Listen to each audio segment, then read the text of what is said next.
মানে একদমই শেখ হাসিনার পথেই সরকার হাঁটতেছে, আপনার এরকম মনে হয় না সার্জিস? শেষ না মানে এটা ভাই মানে এটা ফেসবুক অ্যাক্টিভিজমের জন্য কি আসলে গ্রেফতার করা যায়? কারণ কি আমি কেন এই কথা বলতেছি, মেহের আফরোজ শাওনরা যখন 17 জুলাই এই জিনিসটা করছিলেন তখন কিন্তু শেখ হাসিনার পায়ের তলা থেকে সংস্কৃতিজীবীদের মাটিটা সরে গেছিল এবং এইটা কিন্তু তাকে অনেক বড় আঘাত দিছে। এর জন্য কিন্তু তাদেরকে আসলে আমাদের ধন্যবাদ দেওয়া উচিত। আমার কাছে মনে হয় যে এটা আওয়ামীকরণের যে বয়ান সেটা অনেকটা নস্যাৎ হয়েছিল কিন্তু ওনাদের কারণে।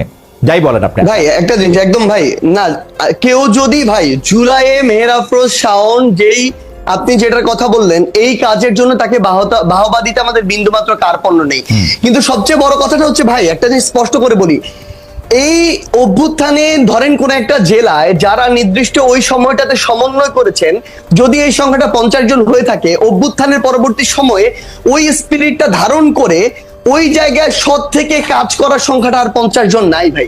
5-10 জন ওই জায়গা থেকে বিচ্যুত হয়েছেন, ক্ষমতার অপব্যবহার শুরু করেছেন বিভিন্ন জায়গায়, তাদের জায়গা থেকে চাঁদাবাজি বা এরকম কাজ কারবার শুরু করেছেন, এরকম অনেকে আছে। এখন সবচেয়ে বড় কথাটা হচ্ছে ওই নির্দিষ্ট একটা ভালো কাজের জন্য আমি অবশ্যই তাকে ধন্যবাদ দিব, কিন্তু সেটাকে কেন্দ্র করে এখন যেমন আমরা দেখছি কয়েকটা গ্রুপ হয়েছে ভাই, আমি নিজে 2টা ফেসবুক গ্রুপ কারা চালায় আমি জানি না, তাদের বিরুদ্ধে আমি মামলা করেছি নিজে গিয়ে, আমার জীবনের প্রথম মামলা। কারণ সেখানে তারা যত রকমের মিথ্যা কথাবার্তা আছে, প্রোপাগান্ডা আছে, যত রকমের মানে একটা মানুষকে অপদস্থ করা যায়, হেয় করা যায়, এই কথাগুলো দিয়ে আমাকে এবং আমার পরিবারকে সংশ্লিষ্ট করে কথা বলছে।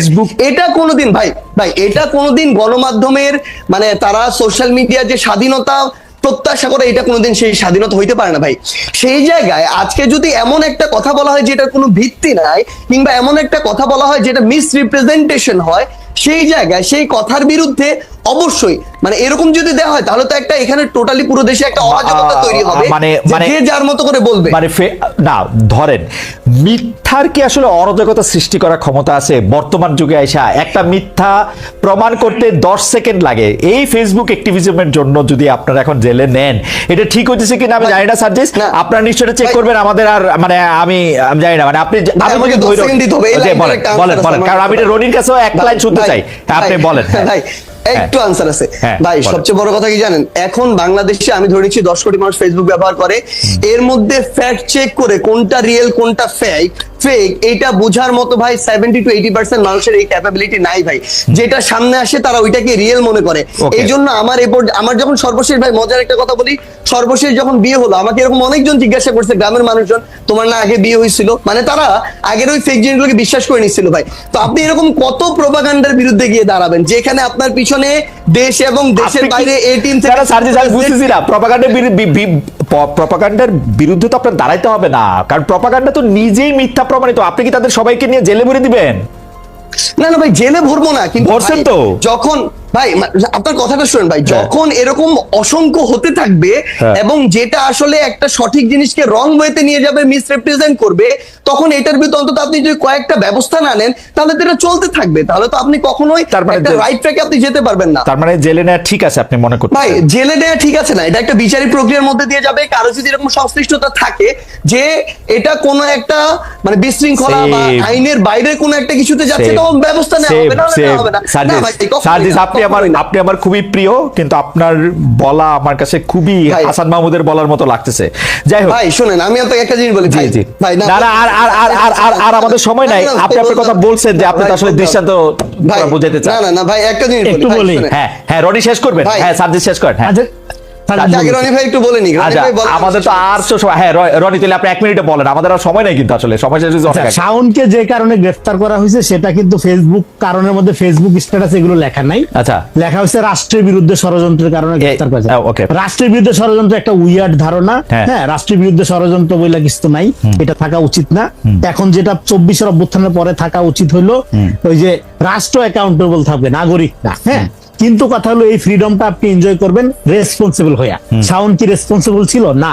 শাওন শেখ হাসিনার ওই ডাস্টবিনওয়ালা ছবিতে যখন আপনার শফিক ভাই যে টিস্যু ফালাইলো, সেইটা দেখেন, সেটার একটা অ্যাস্থেটিক্যাল কোশ্চেন হাজির করলো। শেখ হাসিনার প্রতি ঘৃণার কারণেই তো আপনি শেষ করেন। মানে আপনি আমি কিন্তু কন্টেন্টে যাইতে চাইছি না, মানে আপনি মনে করতেছেন যে শাওনের বক্তব্য দিয়া। শুনেন, শাওনের বক্তব্য শুনে, শাওন হইলো একটা আওয়ামী পরিবারের সন্তান, তার বাপ মা দুইজনই আওয়ামী লীগের এমপি ছিল, সে প্রতিশ্রুতিশীল আওয়ামী লীগার, শেখ হাসিনার আচরণে সে বিরক্ত ছিল, সেই কারণে সাইদের পক্ষে সে নিছে। সে তার মানে শোনেন, আওয়ামী লীগের অনেকগুলো পকেট আছে, কালচারাল পকেট। ঠিক আছে রনি, আমি আপনার বক্তব্য বুঝতে পারতেছি। আপনি মনে করতেছেন কি বঙ্গবন্ধু বন্ধে আওয়ামী লীগার একজন প্রতিশ্রুতিশীল আওয়ামী লীগার হিসাবে, এবং তার আওয়ামী পরিবার বাপ মা দুই তাকে জেলে না, ঠিক আছে, তাকে তাকে ধরার জন্য রাষ্ট্রদ্রোহিতা বা ষড়যন্ত্রমূলক ফেসবুক স্ট্যাটাস দরকার নাই। হ্যাঁ, সে আরো আগেই জেলে থাকার কথা। মানে কি জন্য? আওয়ামী লীগ করার জন্য? ডেফিনেটলি সে আওয়ামী লীগ করার জন্য না। আচ্ছা, সে ছাত্রলীগের রাজনীতি, ছাত্রলীগের আপনার ভার্চুয়াল মিটিং গুলোতে অ্যাটেন্ড করার রিপোর্ট আছে, প্রমাণ আছে। আচ্ছা, বিশুদ্ধ সংগঠন। হ্যাঁ, ফলে তাকে অ্যারেস্ট করাটাই আপনার অ্যারেস্ট করার মধ্য দিয়ে যে আপনার বিশাল ভুল হয়ে গেছে। হ্যাঁ, কিন্তু যে সমস্ত কারণে অ্যারেস্ট করা হচ্ছে সেটা ঠিক না। যেমন ধরেন ফেসবুকে লিখলে অ্যারেস্ট। রনি, আমার কাছে মনে হয় রনি, আপনি যেহেতু চিন্তক, আপনি নিশ্চয়ই আপনার কথাগুলি আপনি আবার শুনবেন, তারপর আমরা পরে আবার আপনার সাথে কথা বলবো। অপরাধ মানে ধরেন নিষিদ্ধ সংগঠনের সাথে আপনি জড়িত থাকলে আপনাকে গ্রেফতার করতে পারে রাষ্ট্র। কিন্তু আমি স্পষ্ট ফেসবুক স্ট্যাটাস দেওয়া বা রাষ্ট্রের বিরুদ্ধে ষড়যন্ত্রের দায়ে মেহের আফরোজ শাওন নিষিদ্ধ সংগঠনের সাথে জড়িত থাকার প্রশ্নে তাকে গ্রেফতার করা যেত, গ্রেফতার করা যেতে পারে। নিষিদ্ধ সংগঠন মানে কি? ছাত্রলীগ। হ্যাঁ, ছাত্রলীগ আইনি গ্রাউন্ডটা যদি আপনি দেখেন, কিন্তু এর বাইরে আমার কথা স্পষ্টভাবে শুনতে হবে। কিন্তু আমি আপনার রাষ্ট্র বিরুদ্ধে ষড়যন্ত্র ফেসবুক স্ট্যাটাস লেখার কারণে আপনি গ্রেফতার করবেন, শুনছি ভাই। হ্যাঁ, গ্রেফতার করবেন, এটার প্রতিবাদ জানাই, আমি এটার বিরোধিতা করি। কিন্তু শাওন প্রতিশ্রুতিশীল আওয়ামী লীগার, ও আওয়ামী লীগের পক্ষেই মতামত উৎপাদন করবে। এখন আওয়ামী লীগ একটা ফ্যাসিজম, এখন ফ্যাসিজমের পক্ষে মতামত উৎপাদন আপনি এলাও করবেন কি না, সেটা এবং তারে গ্রেফতার করা। আমার কথা হলো আমি এলাও করব না, আওয়ামী লীগ গ্রেফতার করব না, আমরা তাকে ওয়ার্নিং করব, আমরা তাকে রিকনসিলিয়েশন। আচ্ছা, ঠিক আছে, আপনার কথা পরিষ্কার, আপনার কথা পরিষ্কার। শাস্তি সমাধান না, আপনি ভিকটিম বানাইতে পারেন না কোন লোককে, আপনি তো জাস্টিস করবেন। আপনি ভিকটিম ভোটের রাজনীতি করলে এটা ঠিক আছে রনি, ঠিক আছে। আমরা জনাব সাজ্জিদ আলম, আপনি 20 সেকেন্ড বলেন, আমরা আমাদের আর সময় নাই। ভাই না, আমি ভাই ওইটার আনসার দিয়েছেন, আমি আমার যদি কিছু বলার চেষ্টা করছি ওই টপিকটা বাদ দিয়ে ভাই আপনাকে উদ্দেশ্য করে আমার একটা কথা আছে। সেই কথাটা হচ্ছে এই জায়গা থেকে ভাই, মানে আপনি একটু আগে যে জিনিসটা বলেছেন, এর আগেও আরেকবার আরেকটা জিনিসে বলেছেন, মানে কোনো একজন ব্যক্তির হোক, কোনো একটা প্রতিষ্ঠানের বা প্ল্যাটফর্মের হোক, কোনো একটা নির্দিষ্ট ক্ষেত্রে তার যে কোনো একটা এক্সপ্লানেশন বা সামথিং কিছু একটা, যে কোনো কিছু একটা, যে কারো একজনের সাথে সাদৃশ্যপূর্ণ আপনার মনে হতে পারে, তখন আপনি যদি ওই পুরো একটা প্রতিষ্ঠান ধরেন আওয়ামী লীগ, ওই পুরো একটা ব্যক্তি ধরেন হাসান মাহমুদ, তার সাথে কম্পারিজনে চলে যান, এটা খুবই জেনারেলাইজড হয়ে যায় ভাই। নিশ্চয়ই এই জায়গা থেকে আপনার কাছে এটার এক্সপেকটেশন, আপনার কাছে কেন এক্সপেকটেশন ভাই? বিগত এই বিশ্ববিদ্যালয় লাইফে যে 4-5 জন মানে দেশের বাইরে থাকা সাংবাদিকদের আমরা ভিডিওগুলো শুনে নিজের ভিতরে নতুন একটা চিন্তার ক্ষেত্র তৈরি করেছিলাম, তাদের মধ্যে অবভিয়াসলি কয়েকটা নাম বলে আপনি ওই জায়গাটাতে একটা জায়গায় আসবেন। সেই জায়গায় যখন আপনি এরকম জেনারেলাইজ করে বলে ফেলেন যে এর সাথে এই দলের সাথে, এই বিষয়টা মানে বেশ অপ্রত্যাশিত এবং বেশ অপ্রত্যাশিত হয়, যেটা আমার মনে হয় আপনার স্ট্যান্ডার্ডটাকে মানে আমি বুঝতে পারছি, যে জায়গায় দেখতে চাই ওই জায়গাটাকে আমি বুঝতে পারছি। সাজিস, আপনার বক্তব্যের জন্য আপনাকে ধন্যবাদ। আমিও সেটাই মনে করি যে আমার আসলে যদি আপনাদের কারোর সঙ্গে আওয়ামী লীগের কারো তুলনা করতে হয়, সেটা আমার জন্য খুব আনন্দদায়ক না। কিন্তু আমি আওয়ামী লীগের সাথে তুলনামূলকভাবে না, আমি বলতে চাই যে কোনো একটা অ্যাকশনের ফলে তারপরে যে এটাকে জাস্টিফিকেশন করার যে জায়গাটা, সেইটা যখন মিলে যায় তখন হয়তো এটা আমি বলি। তারপরও আমার মনে হয় যে আওয়ামী লীগের সাথে তুলনীয় হওয়ার জন্য আপনারা এখনো যথেষ্ট পরিমাণে। ভাই আমরা আমাদের জায়গা থেকে এখন পর্যন্ত বাংলাদেশের প্রত্যেকটা জেলা, উপজেলা, ইউনিয়নে যাওয়ার চেষ্টা করছি। আমাদের জাতীয় নাগরিক কমিটি, বৈষম্য বিরোধী ছাত্র আন্দোলন, জাতীয় নাগরিক কমিটির প্রায় 300-র উপরে আমাদের কমিটি আছে উপজেলা পর্যায়ে, আর বৈষম্য বিরোধী ছাত্র আন্দোলনের প্রায় 40টার মতো জেলা কমিটি আছে। আমি আমার জায়গা থেকে অভ্যুত্থানের পরে এখন পর্যন্ত প্রায় 35-36টা জেলায় গিয়েছি। আমরা যখন ম্যাস লেভেলের মানুষের সাথে যাই, কথা বলি, তখন আমরা তাদের যে আশা আকাঙ্ক্ষা ভাই, খুব সাধারণ চাওয়া পাওয়া ভাই, তারা তাদের জায়গা থেকে শুধুমাত্র মানে খুব সিম্পল, যেটার সাথে জড়িত ওই জায়গায় স্বাধীনতা চায়, তার মতো করে কাজটা করতে চায়। দ্রব্যমূল্যের তাদের জায়গা থেকে সহনীয় পর্যায়ে তারা চায়, তারা আইন শৃঙ্খলা পরিস্থিতি ঠিকঠাক চায়, তারা চায় একটা অফিসে গিয়ে তাদেরকে চাঁদা দিতে হবে না, তারা ঠিক মতো তার কাজটা বুঝে পাবে, তারা চাইতেছে কোনো একটা যদি কোর্টে যায় তারা তাদের বিচারটা বুঝে পাবে, একদম খুব সিম্পল চাওয়া। আমরা আমাদের জায়গা থেকে মনে করি বাংলাদেশের মানুষের যেমন অনেক ধরনের সমস্যা অনেক বেশি, বাংলাদেশের মানুষের চাওয়াগুলো সহজ।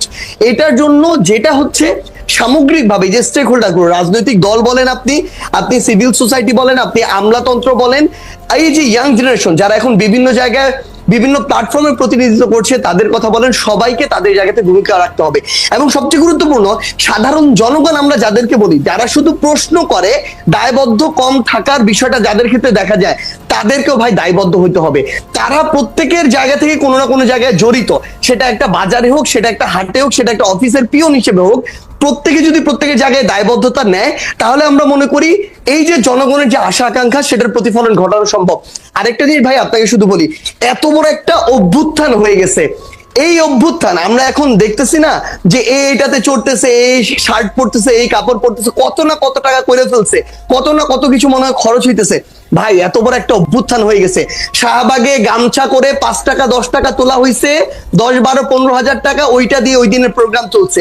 যদি উদ্দেশ্য ভাই একটা জিনিস শুধু, যদি উদ্দেশ্য আমাদের সৎ থাকে, সামনে আমাদের ওই চিন্তা ভাবনা দেশ এবং মানুষকে রেখে থাকে, ওই 24-এর অভ্যুত্থানের স্পিরিটটা থাকে, ভাই খুব বেশি কিছু খরচের প্রয়োজন নাই, 24-এর অভ্যুত্থানের আয়োজনের প্রয়োজন না। নাই। 24-এর অভ্যুত্থানের স্পিরিটটা সম্পর্কে সার্জিস, আপনার সামনে কি কোনো স্ক্রিন আছে? আপনি কি আমাকে দেখতে পাচ্ছেন?